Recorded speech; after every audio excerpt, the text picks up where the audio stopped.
नमः शिवाय। हे भक्तों, आज आप जिस कथा को सुनने जा रहे हैं वह कोई साधारण कथा नहीं है। आज शुक्र प्रदोष व्रत का पावन दिन है और आज मैं आपको स्कंद पुराण में वर्णित भगवान शिव के दिव्य प्रदोष व्रत कथा सुनाने जा रही हूँ। कहा जाता है कि जो व्यक्ति पूरे मन, श्रद्धा और विश्वास से इस प्रदोष व्रत कथा को पूरा सुनता है उस पर भगवान भोलेनाथ की विशेष कृपा अवश्य ही होती है। इस कथा को सुनने से हर संकट कट जाता है, हर दुख दूर हो जाता है, हर कष्ट मिट जाता है और जो भी मनोकामना हृदय में होती है वह भगवान शिव और माता पार्वती की कृपा से अवश्य ही पूर्ण होती है। हे भक्तों, यह कथा स्कंद पुराण से ली गई है, इसलिए इसका श्रवण स्वयं ही महापुण्यदायी है। बस आपसे एक ही निवेदन है, कथा को बीच में ना छोड़े, पूरा अवश्य सुने, क्योंकि पूरा सुनने से ही पूर्ण फल की प्राप्ति होती है।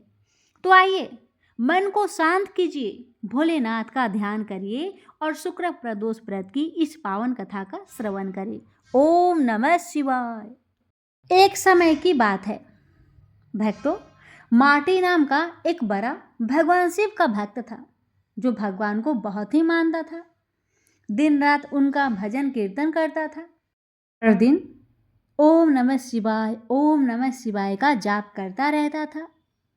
भक्तों, उस भक्त का कोई संतान नहीं थी, इसलिए उसने संतान प्राप्ति के लिए 100 साल तक भगवान शिव जी की कठोर तपस्या की।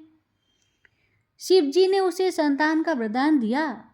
समय आने पर उसकी पत्नी गर्भवती भी हो गई। पत्नी का प्रसव 4 साल तक नहीं हुआ तो पति को बहुत चिंता हुई।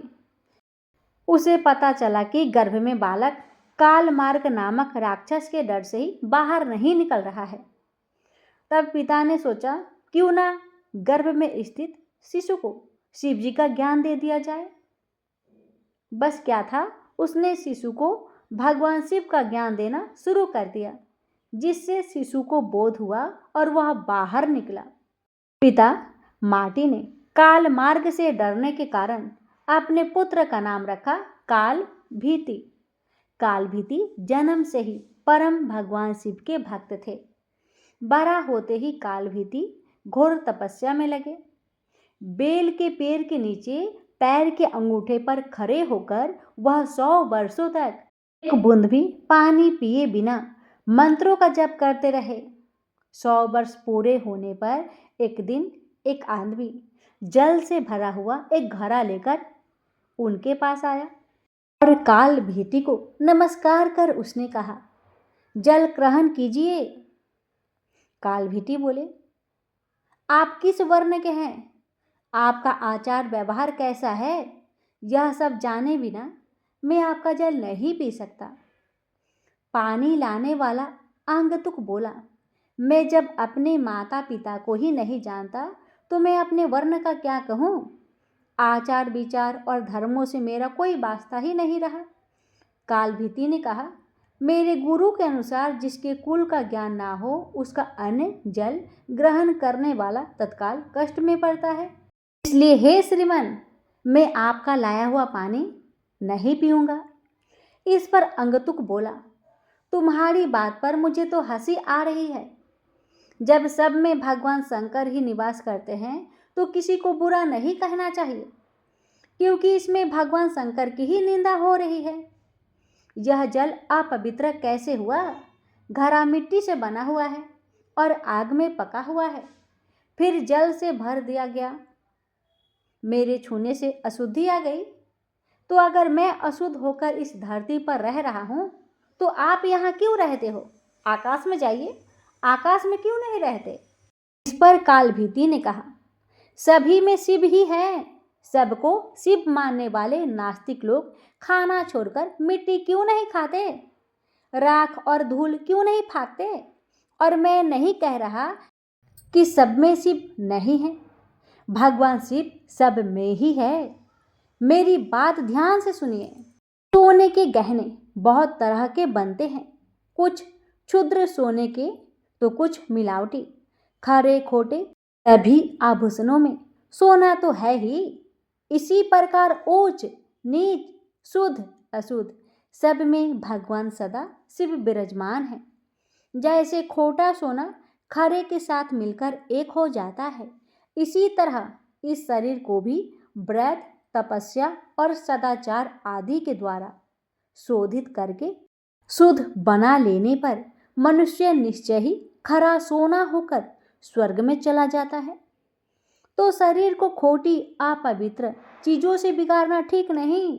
जो व्रत उपवास करके शुद्ध हो गया है, वह भी यदि इस तरह अशुद्ध होने लगे तो थोड़े ही दिनों में पतित हो जाएगा। इसलिए आपका दिया पानी तो मैं कभी भी नहीं पीऊंगा। काल भीति के ऐसा कहने पर आंगतुक हंसने लगे। उसने दाहिने अंगूठे से जमीन कुदेरकर एक बहुत बड़ा गड्ढा तैयार किया। फिर उसी में वह सारा जल ढुलका दिए। गड्ढा भर गया, पानी बचा रह गया। फिर उसने अपने पैर से ही कुदेरकर एक तालाब बना दिया और बचे हुए जल से उस तालाब को भी भर दिया। यह अद्भुत दृश्य देखकर काल भीति जरा भी नहीं चौंके। आंगतुक बोला, हे ब्राह्मण देव, आप है तो मूर्ख, बातें पंडितों सी करते हो। लगता है आपने विद्वानों की बात नहीं सुनी। कुआं दूसरे का, घड़ा दूसरे का और रस्सी दूसरे की। एक पानी पिलाता है और एक पीता है। सब समान फल के भागी होते हैं। ऐसा ही मेरा भी जल है। तुम धर्म के ज्ञाता हो, फिर क्यों नहीं इसे पियोगे? काल भीति ने विचार किया, यदि एक कार्य में अनेक सहायक हो तो काम करने वाले को मिलने वाला फल बंटकर समान हो जाता है। बात तो ठीक है। काल भीति ने उस मनुष्य से कहा, आपका यह कहना ठीक है, कुएं और तालाब का पानी पीने में दोष नहीं है। फिर भी आपने तो अपने घड़े के जल से ही इस गड्ढे को भरा। यह बात अपने सामने देखकर मैं हरगिज इसे नहीं पीऊंगा। काल भीति के हट पर वह पुरुष हंसता हुआ अंतर्ध्यान हो गया। अब काल भीति को बहुत अचरज हुआ। सोचने लगे कि यह किस्सा क्या है। इतने में ही उस बेल के पेड़ के नीचे धरती फाड़कर एक सुंदर चमचमाता शिवलिंग प्रकट हो गया। तब काल भीति ने कहा, जो पाप के काल हैं, जिनके कंठ में काला चिन्ह सुशोभित होता है, तथा जो संसार के काल स्वरूप है, उन भगवान महाकाल की मैं शरण लेता हूँ। आप हमें शरण दीजिए, आपको बारंबार नमस्कार है। काल भीति की स्तुति पर महादेव उस शिवलिंग से प्रकट हुए और कहा, हे ब्राह्मण, तुमने इस महातीर्थ में रहकर मेरी जो आराधना की है उससे मैं संतुष्ट हूँ। अब काल मार्ग से तुम निर्भय रहो। मैं ही मनुष्य के रूप में प्रकट हुआ था। मैंने यह गड्ढा और तालाब सब तीर्थों के जल से भरा है। यह परम पवित्र जल तुम्हारे लिए ही लाया था। तुम मुझसे कोई मनोवांछित वर मांगो। काल भीति ने कहा, हे प्रभु, हे भगवान, हे शिव शंकर, यदि आप मुझ पर प्रसन्न हैं तो सदा यही निवास कीजिए। इस शिवलिंग पर जो भी दान पूजन किया जाए वह अक्षय हो जाए। आपने काल से मुझे मुक्ति दिलाई है, इसलिए यह शिवलिंग महाकाल के नाम से प्रसिद्ध हो। भगवान बोले, जो कोई अक्षय तृतीया, शिवरात्रि, श्रावण मास, चतुर्दशी, अष्टमी, सोमवार, प्रदोष, विशेष पर्व के दिन इस सरोवर में स्नान करके इस शिवलिंग की पूजा करेगा, वह शिव को ही प्राप्त होगा। जहाँ किया हुआ जप तप और रुद्र जप सब अक्षय होगा। तुम नंदी के साथ मेरे दूसरे द्वारपाल बनोगे। काल पर विजय पाने से तुम महाकाल के नाम से प्रसिद्ध होगे। शीघ्र ही राजश्री कर्णधम यहाँ आएंगे। उन्हें धर्म का उपदेश करके तुम मेरे लोक में चले आओ। यह कहकर भगवान रुद्र उस लिंग में ही लीन हो गए। स्कंद पुराण की यह कथा श्रवण पठन एवं मनन करने से आशुतोष महाकाल अत्यंत प्रसन्न होते हैं। प्रेम से बोलिए हर हर महादेव, ओम नमः शिवाय। अब आइए भक्तों सुनते हैं शुक्र प्रदोष व्रत की प्रचलित कथा। प्राचीन काल की बात है। एक नगर में 3 मित्र एक साथ रहते थे। तीनों में बहुत ही घनिष्ठ मित्रता थी। उनमें से एक राजा का बेटा था, दूसरा ब्राह्मण का बेटा था और तीसरा सेठ का पुत्र था। राजकुमार व ब्राह्मण पुत्र का विवाह हो चुका था। सेठ के पुत्र का विवाह के बाद गौना नहीं हुआ था। एक दिन तीनों मित्र आपस में अपनी पत्नियों की चर्चा कर रहे थे। ब्राह्मण पुत्र ने नारियों की प्रशंसा करते हुए कहा कि नारीहीन घर भूतों का डेरा होता है। यह सुनते ही सेठ का पुत्र अपनी पत्नी को लाने का निश्चय कर लिया और अपने घर को गया और माता पिता को अपना निश्चय बताया कि वो क्या चाहता है। तब उन्होंने अपने बेटे से कहा कि बेटा, आज शुक्र देवता डूबे हुए हैं। इन दिनों बहू बेटियों को उनके घर से विदा कराकर लाना शुभ नहीं माना जाता, इसलिए तुम रहने दो, किसी और दिन शुभ समय में लेकर आना। लेकिन बेटा अपनी पिता का बात नहीं माना। वो अपने बात पर अड़ा रहा कि मुझे लाना है तो लाना है। वह लड़का अपने माता पिता की बात ना मानकर ससुराल के लिए रवाना हो गया। अब भक्तों, सास ससुर को भी उसके इरादे के बारे में पता चला। उन्होंने भी अपने दामाद को बहुत समझाने की कोशिश की। हे भक्तों, जो बेटा अपने माता पिता का ना सुना, क्या वो अपनी सास ससुर का सुन सकता है? आप ही बताइए। कभी नहीं। वही हुआ। सास ससुर की समझाने के बाद भी वह नहीं माना, अतः विवश होकर उन्होंने अपनी कन्या को विदा कर दिया। ससुराल से विदा होकर दोनों पति पत्नी नगर से बाहर निकले ही थे कि उनकी बैलगाड़ी की पहियां टूट गई और एक बैल की टांग भी टूट गई। पत्नी को भी काफी चोट आई। सेठ पुत्र ने आगे चलने का प्रयत्न जारी रखा, तभी डाकुओं से उसकी भेंट हो गई और वे भी धन्य धान्य लूटकर ले चले गए। हे भक्तों, सेठ का पुत्र अपनी पत्नी के सहित रोता रोता अपने घर को जा पहुंचा। उसके जाते ही उसे एक काले सांप ने डस लिया। जब उसकी खबर पिता को हुआ तो पिता ने जल्दी जल्दी वैद्य जी को बुलवाया। वैद्य जी घर को आए और सेठ के पुत्र को अच्छे से देखने के बाद उन्होंने घोषणा किया कि आपके पुत्र 3 दिन में ही मर जाएगा। उसी समय इस घटना का पता ब्राह्मण पुत्र को भी लग गया। ब्राह्मण पुत्र जल्दी से सेठ के घर को आया। सेठ से कहने लगा, आप अपने बेटे और बहू को उसके मायके में भेज दीजिए और आज जो दुख का कारण बना हुआ है, इसका कारण यही है। इन्हीं बाधाओं से ऐसा दिक्कत हुआ है। आपका पुत्र शुक्र अस्त में अपनी पत्नी को विदा करके लेकर आया है। यदि यह वहां पहुंच जाएगा तो इसकी जान बच जाएगी। सेठ को ब्राह्मण पुत्र की बात जच गई और वह अपने पुत्र वधू और पुत्र को वापस लौटा दिया। वहां पहुंचते ही सेठ के पुत्र की हालत ठीक होनी आरंभ हो गई। पश्चात उन्होंने अपना शेष जीवन सुखपूर्वक बिताया और मृत्यु के बाद स्वर्गलोक की प्राप्ति हुई। जो भक्त श्रद्धा और भक्ति के साथ शुक्र प्रदोष का व्रत करता है, उसकी हर संकट कट जाते हैं और भगवान शिव माता पार्वती की कृपा से भक्त की हर मनोकामना अवश्य ही पूरी होती है। तो प्रेम से बोलिए हर हर महादेव, ओम नमः शिवाय, माता पार्वती की जय, पूरे शिव परिवार की जय। स्कंद पुराण में वर्णित एक कथा के अनुसार प्राचीन काल में एक विधवा ब्राह्मणी अपने पुत्र को लेकर भिक्षा लेने जाती थी और संध्या को लौटती थी। एक दिन जब वह भिक्षा लेकर लौट रही थी तो उसे नदी किनारे एक सुंदर बालक दिखाई दिया जो विदर्भ देश का राजकुमार धर्मगुप्त था। शत्रुओं ने उसके पिता को मारकर उसका राज्य हड़प लिया था। उसकी माता की भी मृत्यु अकाल हुई थी। ब्राह्मणी को उस बालक को देखकर बहुत दया आई और उसने उस बालक को अपना लिया और उसका पालन पोषण किया। कुछ समय पश्चात ब्राह्मणी दोनों बालक के साथ देवयोग से देव मंदिर में गई। वहां उनकी भेंट ऋषि सांडलिया से हुई।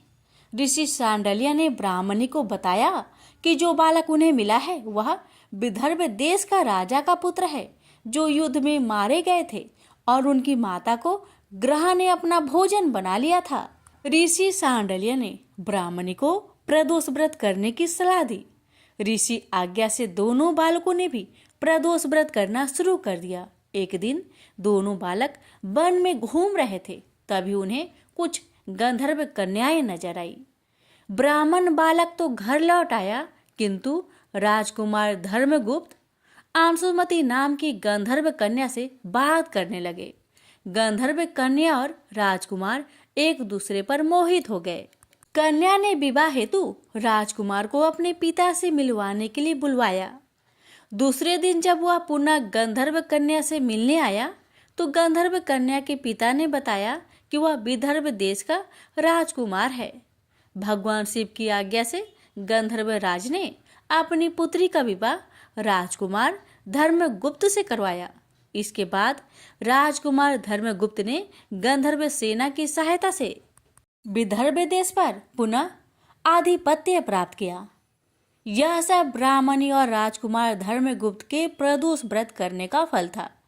स्कंद पुराण के अनुसार जो भक्त प्रदोष व्रत के दिन शिव पूजा के बाद एकाग्र होकर प्रदोष व्रत कथा सुनता या पढ़ता है, उसे 100 जन्मों तक कभी दरिद्रता नहीं होती।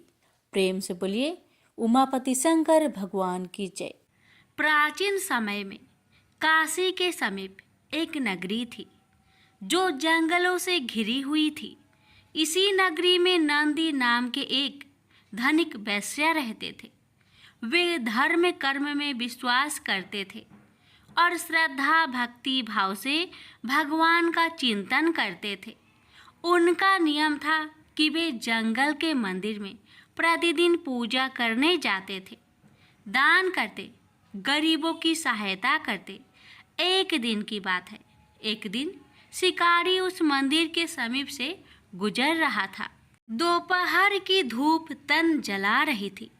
मंदिर के प्रांगण में छायादार वृक्ष और स्वच्छ सरोवर देखकर वह वहीं ठहर गया। तभी उसकी दृष्टि भगवान की मूर्ति पर पड़ी तो एकटक वह उस दिव्य स्वरूप में खो गया। जाने कहाँ से उसके अंतर्मन में प्रेरणा हुई कि वह भगवान की पूजा करे। वह उठा और वहीं एक बेलपत्र पड़ा था, उठा लिया और अंदर पहुंचा।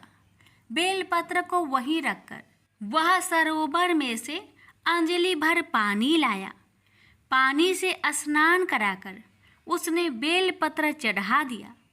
फिर अपनी बुद्धि के अनुसार अपनी हथेली दांतों से काटकर रक्त चढ़ा दिया। पूजा से निवृत्त होकर वह पेड़ के नीचे लेटा तो उसे भूख प्यास नहीं लग रही थी, जबकि वह सुबह का भूखा था। इसे भगवान का ही चमत्कार समझकर उसने रोज वहां आकर पूजा करने का निश्चय किया। दूसरे दिन प्रातःकाल नंदी वैश्य पूजा करने आए। मंदिर में सड़ा हुआ बेलपत्र और खून के छींटे देखकर वह अबाक रह गए। यह अमंगल कार्य किसने किया? ऐसा भ्रष्ट विघ्न पहले तो कभी नहीं हुआ। अवश्य मेरी पूजा में कोई त्रुटि रह गई है। ऐसा सोचकर उन्होंने मंदिर को धो पोंछकर स्वच्छ किया और अपनी पूजा की। तत्पश्चात घर लौटकर अपने पुरोहित को यह सब बताया। अवश्य कोई दुष्ट जंगली होगा। कल मैं स्वयं चलूंगा और उसे डांटूंगा कि ऐसा अनर्थ करने से महादेव रुष्ट हो जाएंगे। पुरोहित ने कहा। अगले दिन दोनों पूजा सामग्री लेकर मंदिर पहुंचे। वहां कल जैसी ही स्थिति आज भी थी। नंदी वैश्य और पुरोहित ने मंदिर को फिर साफ किया और शिव के महामंत्र का जाप किया। वेद मंत्रों की धुन से आसपास का वातावरण गूंज उठा, परंतु दोनों की दृष्टि मंदिर आने वाले मार्ग पर लगी थी। शिकारी दोपहर के समय आ गया। शिकारी की भयंकर आकृति देखकर दोनों भयभीत हो गए। ऐसे खूंखार मानव से जो राक्षस सदृश लग रहा था, डर जाना स्वाभाविक था। दोनों ही भगवान रुद्र की विशाल मूर्ति के पीछे जा छिपे। उनकी आंखों के समक्ष ही उस जंगली ने उनकी पूजा नष्ट भ्रष्ट कर दी। अपनी पूजा शुरू की, जल से स्नान कराया और बेलपत्र चढ़ाकर अपनी घायल हथेली में पुनः चाकू मारा तो रक्त के साथ मांस भी निकल पड़ा। दोनों चीजें पूर्ण भाव से प्रभु को अर्पित कर दी, फिर साष्टांग दंडवत करके चला गया। महाराज, ये तो कोई राक्षस है। नंदी वैश्य बोले, इसे तो किसी ज्ञान, प्रलोभन या भय से नहीं रोका जा सकता। ऐसी चेष्टा भी करते हैं तो यह निर्दयी जीवित न छोड़ेगा। सत्य कह रहे हैं आप। यह मूर्ख है तो क्या करे? भगवान को यूं ही अपवित्र होने के लिए छोड़ दे? नहीं, इस समस्या का एक ही उपचार है। मूर्ति को यहाँ से ले चलो और अपने घर में स्थापित करो। दोनों ने यही निर्णय किया और घर लौट आए। नंदी वैश्य ने आधा दर्जन मजदूर लिए और बैलगाड़ी में बैठकर मंदिर जा पहुंचा। एक दुष्ट जंगली मंदिर को अपवित्र करता है, समझाने पर भी नहीं मानता, इसलिए मूर्ति को घर ले चलो। नंदी ने अपने मजदूरों से कहा। तत्काल मूर्ति को उखाड़ लिया गया और बैलगाड़ी में लादकर नगर में लाया गया। नंदी वैश्य ने पूर्ण विधि विधान से मूर्ति को वैद्य मंत्रोपचार के साथ अपने घर में स्थापित किया। रात भर मूर्ति के समक्ष भजन कीर्तन होता रहा। दूसरे दिन शिकारी अपने निर्धारित समय पर पूजा करने पहुंचा तो मूर्ति को वह न देखकर सन्न रह गया। ए भगवान, कहाँ गए? लगता है कि कहीं छुप गए। शिकारी ने मंदिर का कोना कोना छान मारा, भगवान वहां कहीं भी न थे। वह वहीं बैठकर जोर जोर से रोने लगा। हे शंभो! वह भाव विहल होकर रोने लगा। मुझे क्यों त्याग दिया भगवान? मुझसे क्या भूल हो गई जो आप इस तरह मुझे छोड़कर चले गए? मैंने तो कोई अपराध नहीं किया। यदि भूलवश कोई अपराध हो भी गया है तो मुझे क्षमा कर दो प्रभु। मैं आपकी पूजा के लिए व्याकुल हूँ भगवान। वहाँ होते तब तो उतर देते। शिकारी ने उस मूर्ति स्थल को ही भगवान की संज्ञा दी और अपनी पूजा प्रारंभ कर दी। हे जगन्नाथ, बिना आराध्य के कैसी पूजा? परंतु मैं विवश हूँ, मेरा आवेग नहीं रुकता। मेरी यह पूजा स्वीकार करो और तत्पश्चात मैं अपने प्राण त्याग दूंगा, क्योंकि बिना स्वामी के दास कैसे जीवित रह सकता है। उसने बेल पत्र और जल चढ़ाकर अपने हाथ से मांस काटकर रक्त सहित उसी स्थान पर समर्पित कर दिया जहाँ पहले मूर्ति थी।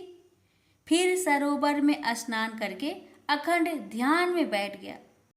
उसके हृदय में कोई कामना नहीं रही थी। दिन प्रतिदिन उसका ध्यान सघन हो रहा था। उसके हृदय में ओम ओम की धुन प्रतिध्वनित हो रही थी कि रात की कठिन साधना श्वास से विरत होकर प्राण में पहुंच गई थी। कैलाशवासी महादेव अपनी समाधि में लीन थे।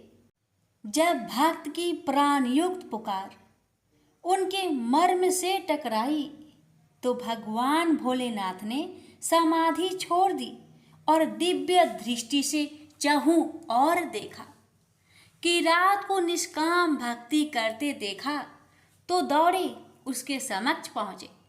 वत्स, आंखें खोलो, मैं तुम्हारे समक्ष हूँ। तुम्हारे कठिन तप और भक्ति भाव से मैं अति प्रसन्न हूँ। तुम अपनी अभिलाषा व्यक्त करो। भगवान रुद्र ने प्रेम पूर्वक कहा। किरात ने आंखें खोली तो समक्ष अपने आराध्य को देखा। भगवान वह बेहाल होकर उनके चरणों से लिपट गया। अपने दर्शन देकर मुझे कृतार्थ किया। मैं सिर्फ इतनी अभिलाषा रखता हूँ कि मैं सदैव आपके ध्यान, भक्ति और सेवा में निरत रहूं।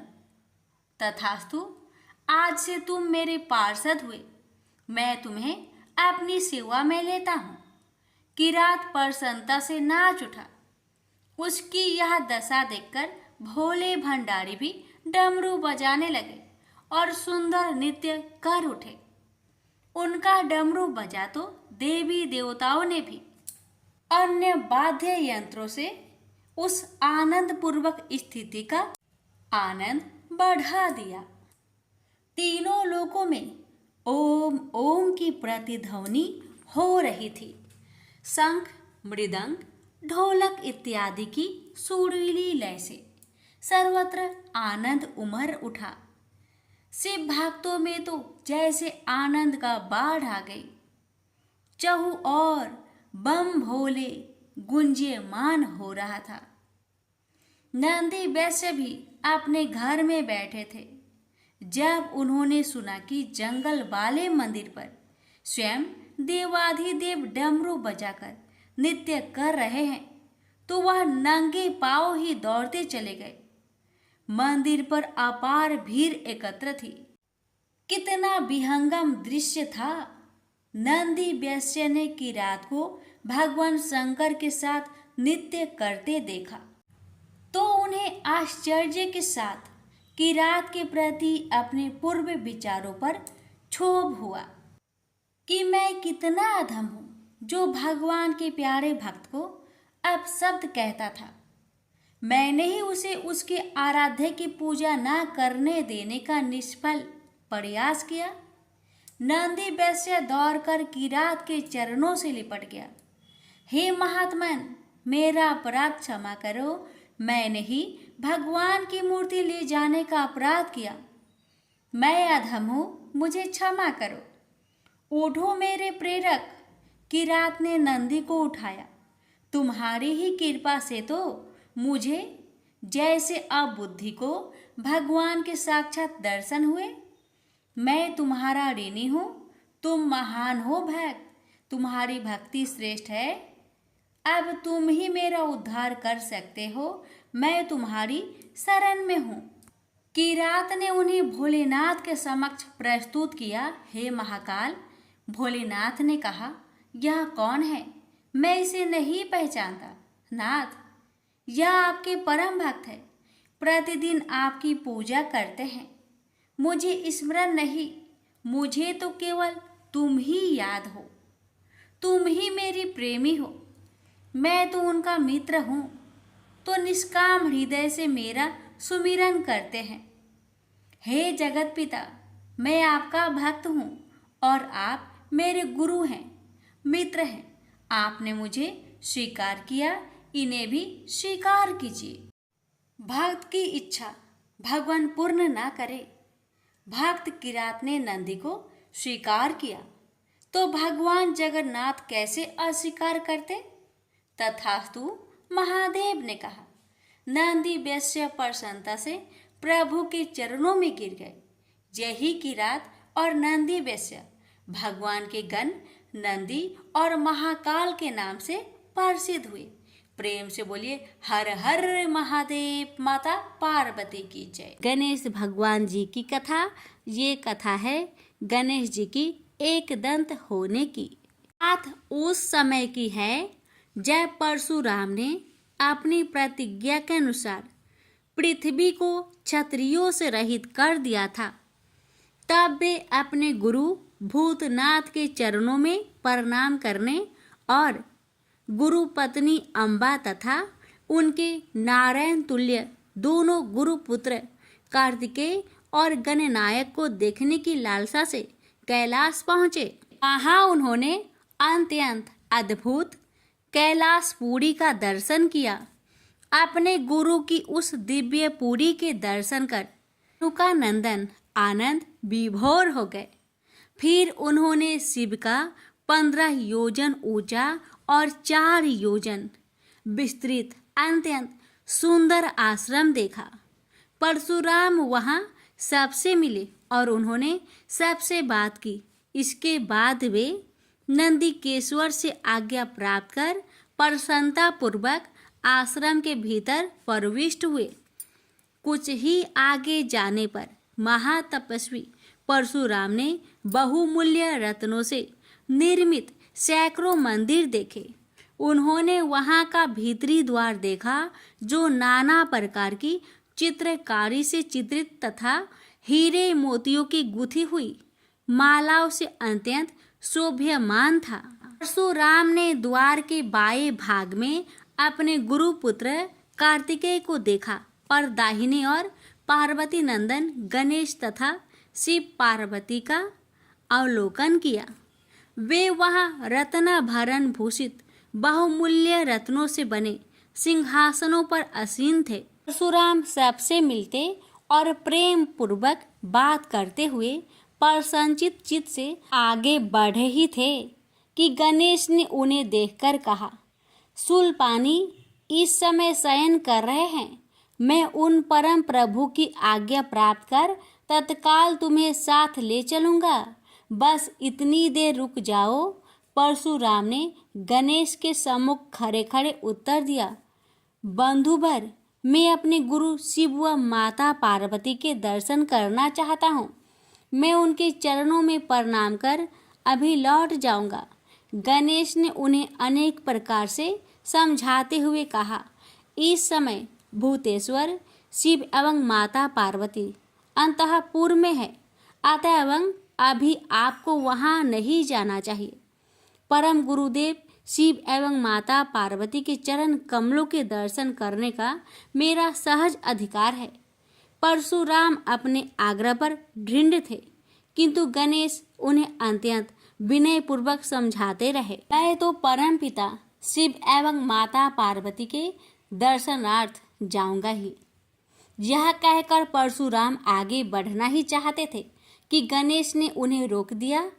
21 बार पृथ्वी को क्षत्रियों से रहित करने वाले भृगु नंदन कुपित हो गए और उनका गणेश से विवाद ही नहीं हुआ, हाथापाई भी होने लगी। कुमार कार्तिकेय ने उन्हें समझाने का प्रयास किया, किंतु क्रोध परशुराम ने उन्हें धक्का दे दिया, जिससे वह गिर गए।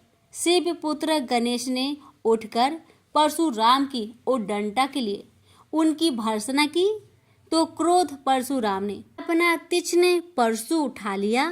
तब गणेश ने अपनी सूंड बढ़ाकर उन्हें उसमें लपेट लिया और घुमाने लगे। गणेश की सूंड में लिपटे परशुराम सर्वथा असहाय और निरुपाय थे। गणेश के योग बल से परशुराम स्तंभित रह गए। गणेश ने परशुराम को सप्तद्वीप, सप्त पर्वत, सप्त सागर, भूलोक, स्वर्गलोक, जनलोक, ध्रुवलोक, गौरीलोक और शंभुलोक में घुमाते हुए समुद्र में फेंक दिया। परशुराम समुद्र में तैरने लगे तो निरामयी गणनाथ ने उन्हें पुनः अपनी सूंड में उठा लिया और घुमाते हुए बैकुंठ धाम दिखाकर गोलोक धाम का दर्शन करा दिया। वहां परशुराम ने मंद मंद मुस्कुराते हुए बंसी विभूषित नव निरत श्री कृष्ण के साथ रासवड़ी राधा का दर्शन किया, तो वे बार बार उनके मंगलमयी चरण कमलों में प्रणाम करने लगे। कुछ देर बाद परशुराम सचेत होकर पृथ्वी पर गिर पड़े। समय उनका प्रतिवादी मुख स्तंभ गणेश जी द्वारा किया हुआ स्तंभन भी दूर हो गया। तब उन्होंने अपने अभीष्ट देवता श्री कृष्ण के जगत गुरु शिव द्वारा प्रदत्त परम दुर्लभ स्रोत एवं कवच का स्मरण किया और संपूर्ण शक्ति से सूर्य की प्रभा के तुल्य तीक्ष्णतम अपने परशु से गौरी नंदन पर प्रहार कर दिया। गणेश ने अपने परम पूज्य पिता के अमोघ अस्त्र का सम्मान करने के लिए उसे अपने बाएं दांत से पकड़ लिया। शिव शक्ति के प्रभाव से वह तेजस्वी परशु गणेश के बाएं दांत को समूल काट कर पुनः रेणु का पुत्र परशुराम के हाथ में लौट आया। गणेश का दांत टूटते ही भयानक गर्जना हुई और रक्त का फवारा फूट पड़ा। मुंह से निकलकर रक्त से सना दांत भूतल पर गिर पड़ा। उस समय धरित्री कांप उठी। यह दृश्य कार्तिकेय, क्षेत्रपाल आदि पार्षद तथा शून्य में देवगण अत्यंत भयभीत होकर हाय हाय करने लगे।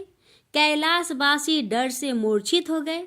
निंद्रापति सुधत्मा शिव की निंद्रा भंग हुई। बेटा यह क्या हुआ? दौड़ी हुई पार्वती आई तो उन्होंने अपने पुत्र गणेश के टूटे दांत तथा रक्त से सने हुए मुंह को देखा और देखा कि उनके हृदय खंड गणेश क्रोध शून्य परम शांत लज्जा से सिर झुकाए खड़े हैं।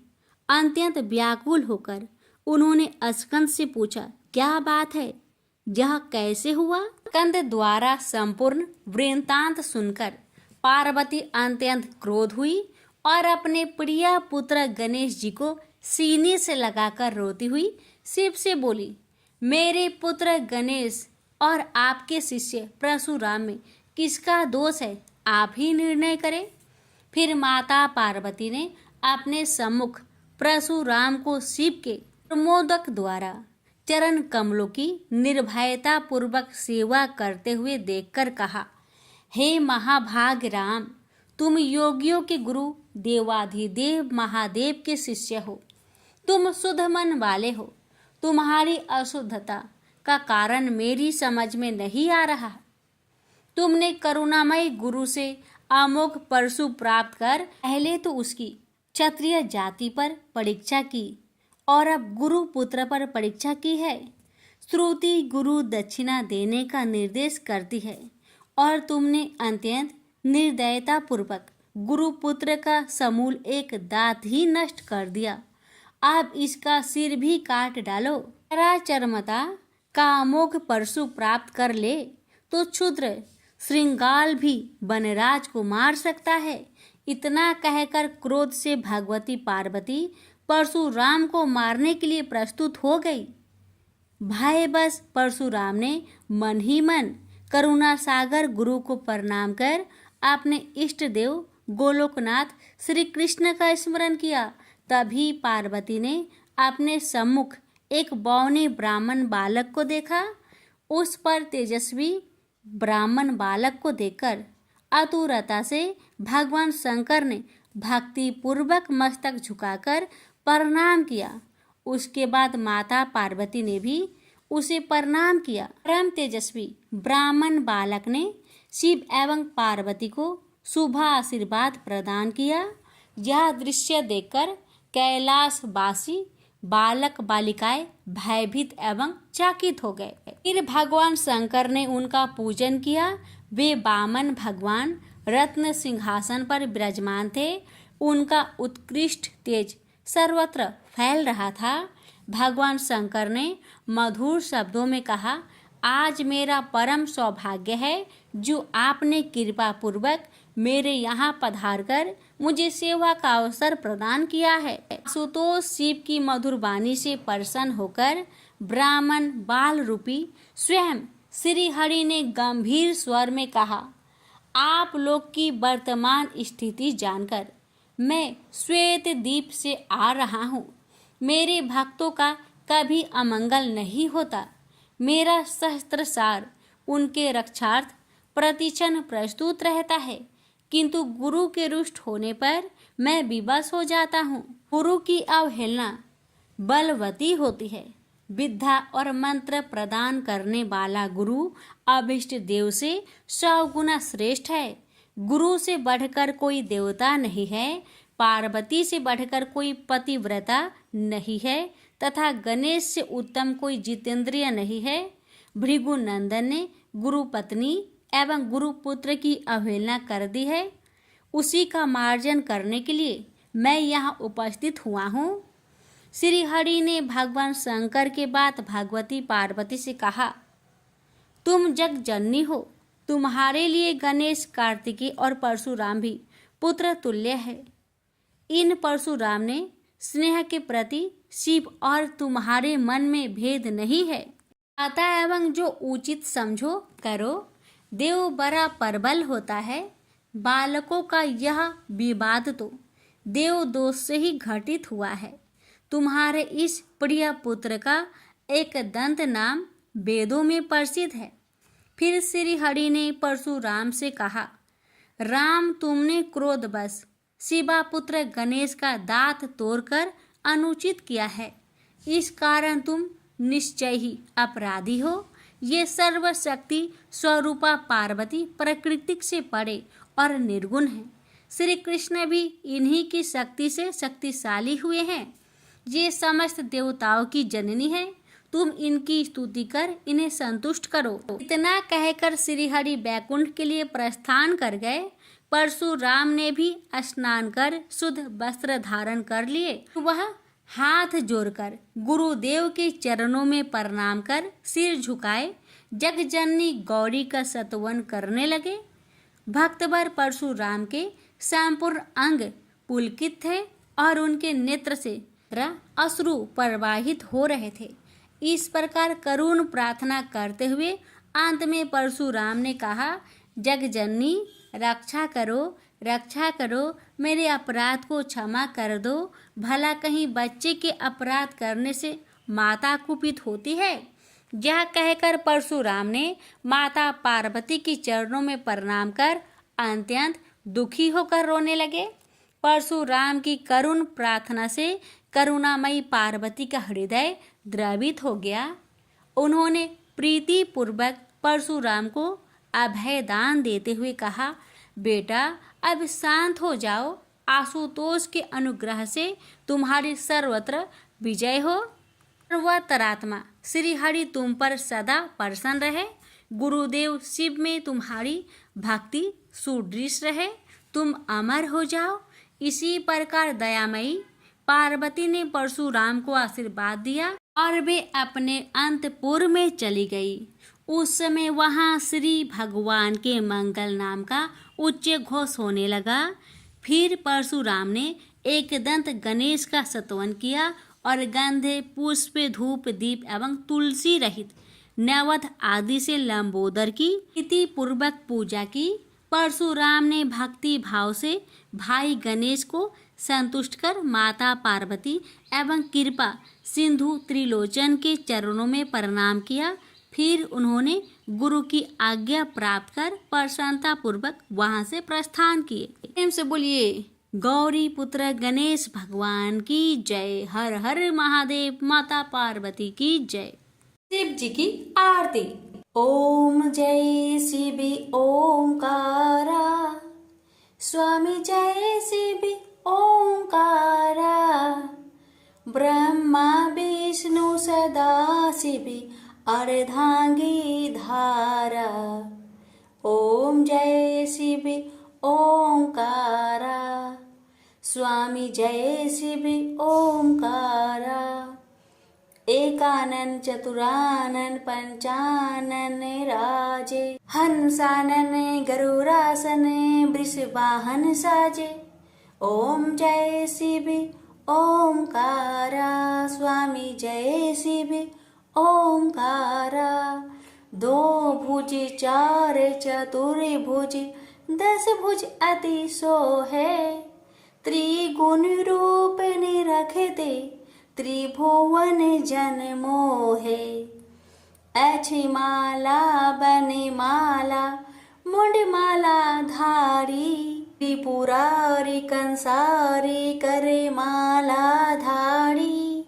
श्वेतांबर पीतांबर बाघंबर अंगे, सनकादिकी गरुणादिकी भूतादिकी संगे। कर के माध्य का मंडलु चक्र त्रिशूली धारी, सुखकारी दुखहारी जगपालनकारी। ब्रह्मा विष्णु सदा शिव जानत अविवेका, मधु के टप दो मारे सुर भयहीन करे। लक्ष्मी व सावित्री पार्वती संगा, पार्वती अर्धांगी शिव लहरी गंगा। पर्वत सोहे पार्वती शंकर कैलासा। भांग धतुर का भोजन भस्मी में बासा। जटा में गंग बहत है गल मुंडन माला। शेष नाग लिपटावत ओढ़त मृगी छाला। काशी में विराजे विश्वनाथ नंदी ब्रह्मचारी।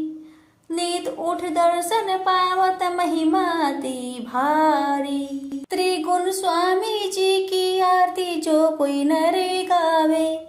कहत शिवानंद स्वामी मनवांछित फल पावे। ओम नमः शिवाय। हर हर महादेव। माता पार्वती की जय।